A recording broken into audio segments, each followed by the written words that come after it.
So I'm a new faculty member here. I'm starting a new lab at the intersection between cognitive science, informatics and complex systems, and neuroscience. And the point of the lab is to try to develop and analyze computational models of systems that are evolving and that are adapting. And so the work in my lab is motivated by two fundamental questions, which is how can we understand the neural mechanisms underlying adaptive behavior in complex systems? And the flip side of that question, which is how can we design artificial systems with the flexibility and robustness of living organisms? And so one of the greatest scientific challenges of our century is to understand the human brain, which is one of the most complex and adaptive systems we know.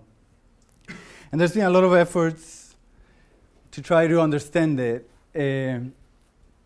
And it's a very daunting challenge because of the size of the system. And so in science, it makes sense often to try to simplify, to try to look for a system that's simpler, to try to understand it first.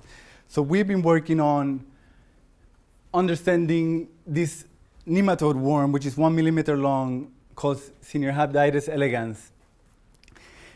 And there's a lot of really cool reasons why this model has become one of the at the forefront of biological research. But one of them is, these are movies, I don't know. Okay. One of them is, that's fine. Is that the whole worm has been anatomically reconstructed. So we know where all of the muscles are, where all of the reproductive and digestive organs are, and crucially for us as neuroscientists, where all of the neurons are and how each of them are connected to each other. So it's the only organism for which we have this sort of full connectome picture. And so there's 302 neurons and about 9,000 connections.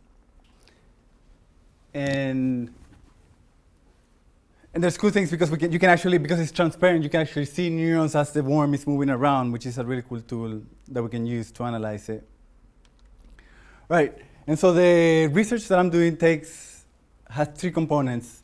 We're trying to understand adaptive behavior at three levels. One is at the level of the structure of the network itself. There's gap junctions, chemical connections, neurotransmitters. But the network is not enough to tell us anything about adaptive behavior. So we're actually looking at the dynamics of the individual neurons and the populations of neurons, at the dynamics on top of the network.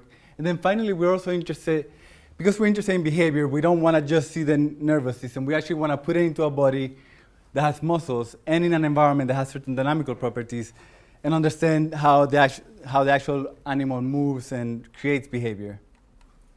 I'll tell you a few of the projects that I've been working on in each of these levels. So at the network level, we've been building tools. So the Connectome has been actually available for about 30 years, but most of it as a text file sitting in somewhere. And so we've been building tools to be able to not just, and most of the analysis has been graph theoretic. We've been trying to build tools to connect the nervous system to actual behaviors that the worm does. So connecting certain kinds of chemosensory neurons with certain kinds of muscle neurons.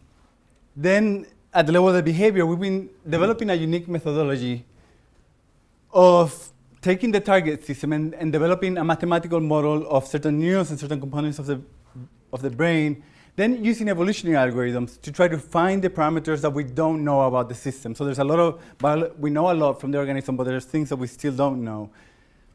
And then we get a population of models that we then try to analyze. And so we use evolutionary algorithms as hypothesis generators. Instead of designing a solution, we try to see what are all the ways in which this system can be configured to generate the behavior. And then we try to analyze that system. So I'll tell you one quick example. We've been developing a biomechanical model of the worm that's driven by a neural circuit. And then we have a head circuit that connects the head. And we've used evolutionary algorithms to get agents that do well. And then we've actually simulated the whole thing moving and try to see how close it assembles to the actual worm. And then finally, the whole point of this analysis is to try to connect the three levels together. So once we have a network and a behavior, we try to, because it's a model, we have access to all of the neural activity in each of the nodes, and we can put it in many different configurations.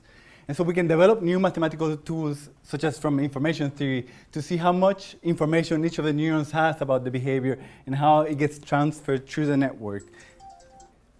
And so that's some of the things that I've been working on. In general, what I'm interested in developing are, and if you should contact me if you're interested in creating and studying simulation models of natural phenomena at many different levels. And if you're interested in applying tools of analysis to understanding evolutionary, adaptive, embodied complex systems. And those are some. Right, that's it. Thanks.